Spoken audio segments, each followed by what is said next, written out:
અંબાલાલ કાકા, શું કારણ આ 3-4 જિલ્લાઓની અંદર ચોમાસું ઘણું નબળું પડ્યું? આભાર પહેલાં તો આપણો. આ 3 જિલ્લાની સ્થિતિ ઘણી કપરી છે, માલધારીઓ માટે ઘણી કપરી છે. અને સર્વે કરતા રહીશું. આ સર્વે આ થવાનો, આ સર્વે આ થવાનો, ત્યાં તો બધું પૂરું થઈ જશે. કારણ કે ઢોરના માટે ઘાસની વ્યવસ્થા કરવી જોઈએ. સાયલોપીટ બનાવવાની જરૂર છે હવે. અને ઢોરને ગંજી આપવાની જરૂર છે. માણસોના માટે પણ કંઈક કરવા જેવું છે. કારણ કે આ વિસ્તાર માલધારીનો છે અને મૂંગા ઢોર અને ખેડૂતો છે એ ઢોર ઉપર ને ઢોરના દૂધ ઉપર નિર્ભર છે. આ ઢોરનું થોડું ઘણું દૂધ ભરાવે છે તો એમને કંઈક 2 પૈસા મળે છે તો ઘર ચાલે છે. બાકી તો બિયાણું કરીને એટલે દેવું કરીને બિયારણ તો લાવ્યા હોય સોસાયટીનું કે કોઈ સદ્ધર હોય તો દેવું ના કર્યું હોય.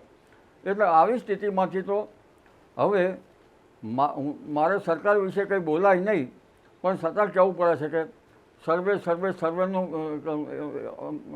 રાહ જોવા રહીશું તો ઘણું મોડું થઈ જાય એવું પણ બની શકે. અને વરસાદની રાહ જોવા રહીશું તો અત્યારે તો મોટા ભાગનું તો લગભગ નષ્ટ થઈ ગયું છે. હવે વરસાદ આવે તો શિયાળુ પાક સારો થાય. પણ માલધારીને જે ઘાસની વ્યવસ્થા પણ કરે. મારા અંગ્રેજ સરકાર વખતે મારા દાદીમાં કહેતા હતા કે અંગ્રેજ સરકાર ગંજી એટલે ઘાસ આપતી હતી, સાથે સાથે કોપરા આપતા હતા. માણસો કોપરા ખાય અને ઢોરે ઘાસ ખાય. અને જ્યાં સુધી સારું નિરણ નહીં મળે, સારું ખાણદાણ નહીં મળે ત્યાં સુધી ઢોર સારું ત્યાં સુધી ઢોર સારું દૂધ આપીએ નહીં. એટલે આ સ્થિતિમાં સહિયારો પ્રયાસ છે. પહેલાં તો સેવાભાવી સંસ્થાઓ હતી,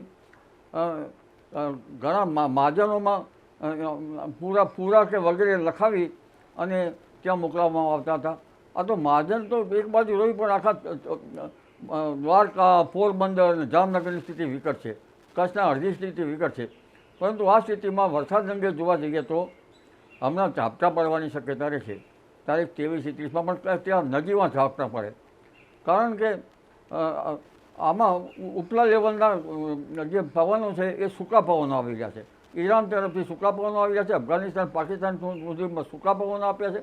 અને નીચે ભેજ છે પણ ઉપર ભેજ હોય તો કામનું ને. અને એ પવનો પાછા જે આવે છે સિસ્ટમો એને પાછી પાડે છે.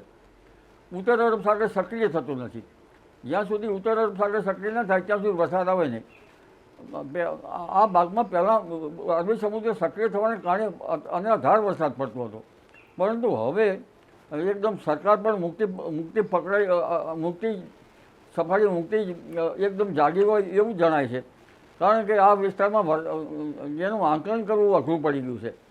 અને હવે તો જળ સંસ્થા પરની પણ વ્યવસ્થા કરવી પડશે એવું થયું છે. તળાવો ઊંડા કરવાની જરૂર છે. જો તળાવ હોય તો તળાવો ખોદકામ કરવામાં આવે તોય પણ ખેડૂતોને જેને ચોકડીઓની માટીમાંથી કંઈક વળતર મળે. પણ વરસાદ અંગે જોવા જઈએ તો લગભગ ઉત્તર અરબ સાગર સક્રિય નથી. ઉપલાના ગરમ પવનો છે જેના કારણે પશ્ચિમ સૌરાષ્ટ્રમાં વરસાદ થતો નથી. પરંતુ હમણાં તારીખ 24-30માં છૂટા અલગ ભાગોમાં વરસાદ થવાની શક્યતા રહે છે. પણ એ ભાગમાં વરસાદ થાય છે કે છાંટા થાય છે એ કઈ રીતે કહી શકાય. જ્યાં સુધી વીજળી નથી થતી ત્યાં સુધી સારો વરસાદ થવાની શક્યતા નથી. આ ઉપરાંત લગભગ નીચલા જે પેસિફિક મહાસાગરમાં કેટલીક સિસ્ટમો બની છે. અને ઓસ્ટ્રેલિયાની નજીકમાં એક ટાઇફૂન ચક્રવાતી પરિભ્રમણ છે. અને ઉપલા જે છે વિષુવવૃત્ત આગળ એ મીસો જે સિસ્ટમો છે એ પણ વરસાદ લાવતી નથી. એમજીઓ પણ સકે હાથ ફેઝમાં છે. આ તો આધુનિક ટર્મિનોલોજી થઈ. આ ટર્મિનોલોજીને સમજવા માટે તો જરૂર છે વિજ્ઞાનના આધારે આગાહી કરવામાં. પણ અહીં તો જરૂર કરતાં ખેડૂતોને પહેલાં વરસાદ કે થાય એ જ જોવાનું છે. એટલે જ્યોતિષની દ્રષ્ટિએ 24-30 તારીખ સુધીમાં વરસાદ આવશે. પરંતુ અત્યારનો જે વરસાદ આવતો હતો એ દક્ષિણ ચીન અને જાપાન તરફ જતો રહેતો હતો. ક્યારેક પેસિફિક મહાસાગરના અવશેષો આવે એ તારીખ 26-27માંથી એક સિસ્ટમ મજબૂત બનવાની શક્યતા રહે છે. અને આ શક્યતાના કારણે લગભગ વરસાદ મધ્ય ગુજરાત અને ગુજરાતના ભાગો અને સૌરાષ્ટ્રના ભિન્ન ભિન્ન ભાગોમાં થવાની શક્યતા રહે છે. પરંતુ ભિન્ન ભિન્ન ભાગોમાં સચરાચર વરસાદ થાય તો સારું. એટલે આ સિસ્ટમ પોષક કેટલી રહેશે તો વખત ક્યાં છે. પરંતુ જ્યાં સુધી અરબી સમુદ્ર સક્રિય થતો નથી ત્યાં સુધી પશ્ચિમ સૌરાષ્ટ્રમાં વરસાદ થવાની શક્યતા ઓછી છે. મારા ખ્યાલ મુજબ વરસાદ તો કુદરતના હાથની વાત છે, કુદરતના દેનમાં છે. અમે તો ગણતરી કરી શકીએ એટલે કદાચ સપ્ટેમ્બરમાં વરસાદ થઈ શકે અને અંતમાં સપ્ટેમ્બરની શરૂઆતમાં વરસાદ થઈ શકે.